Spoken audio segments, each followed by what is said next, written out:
Assalamualaikum dan selamat petang. Berikut saya kongsikan video cara login ID Delimo seterusnya masuk dalam Google Classroom untuk menyiapkan tugasan dalam Google Classroom. Sebelum itu pastikan tutorial ini melalui handphone ataupun tablet lah. Sebab dia lain sikit daripada guna komputer ataupun laptop. Jadi sebelum kita mula, pastikan dah install Google Classroom punya apps dengan Google Docs punya apps. Dua apps ni kita perlu. Install dulu Google Classroom dengan Google Docs. Okey. Kemudian buka browser. Dekat browser typekan Delimo. Ambil Delimo 2.0. Turun bawah sikit. Tick dekat I agree to the term and conditions. Click here to log in. Masukkan email murid. Kalau belum masuk, ini dah masuk dah anak saya punya. Jadi masukkan email murid yang M tolak, lepas tu 8 angka dia tu alias.moe.dl.edu.my. Kalau dia minta password ialah 5 angka akhir IC alias RBB 0040. 0040 tu huruf RBB tu huruf besar. RBB 0040 tu kod sekolah.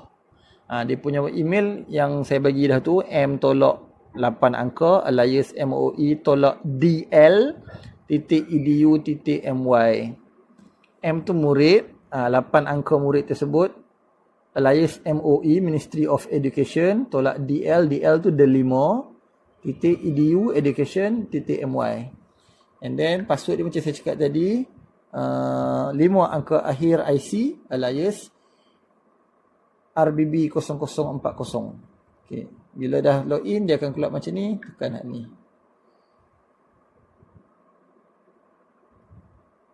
So masuk dalam Delimo. Ini ialah paparan Delimo.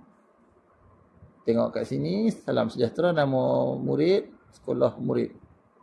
Tekan masuk classroom. Dekat sini kita akan masuk dalam Google Classroom. Dekat sini pula, kalau biasanya handphone kita dah ada email yang kita dah masuk. Tapi untuk masuk ke dalam Google Classroom yang sekolah punya, kena tekan dekat sini add another account. Okey, masukkan account. Okey, dekat sini yang nak masukkan email yang tadi sekali lagi.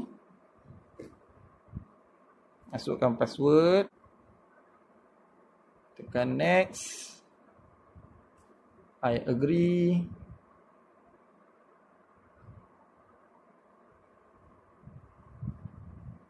Okey, so dah masuk dalam Google Classroom yang murid tadilah.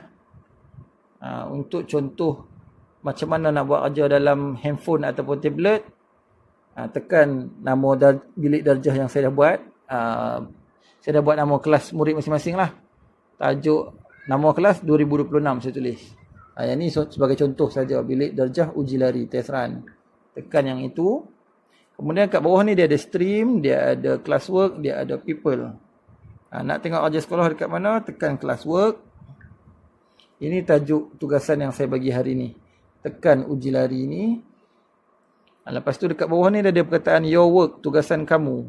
Ada nama murid kat situ.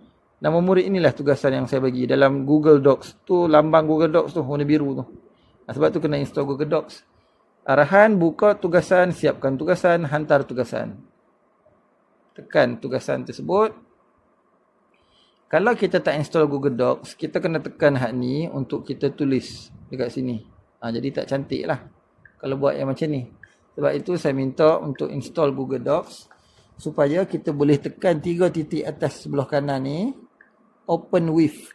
Kalau dah ada Google Docs, dia akan open automatic dengan Google Docs lah. Jadi kat sini kita boleh type tugasan kita. Kalau tersilap boleh undo balik. Okay. Tuliskan nama penuh anda dalam kotak di bawah, kemudian hantar tugasan ini. Muhammad Aryan Mikail bin Muhammad Fakri. Okey, bila dah siap, tunggu dia saving. Okey, bila dia dah save, ataupun anda setengah handphone, dia akan tanda right kat sini. Dia tak auto save. Kena tekan right dekat situ. Lepas dah tekan right, lepas dia dah tulis all changes save, baru pangkah. Back.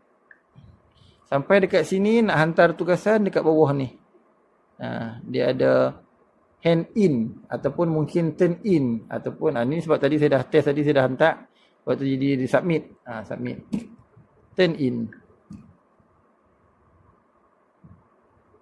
Selesai menghantar tugasan menggunakan handphone ataupun tablet. Itu sahaja cara nak hantar tugasan melalui handphone ataupun tablet. Terima kasih.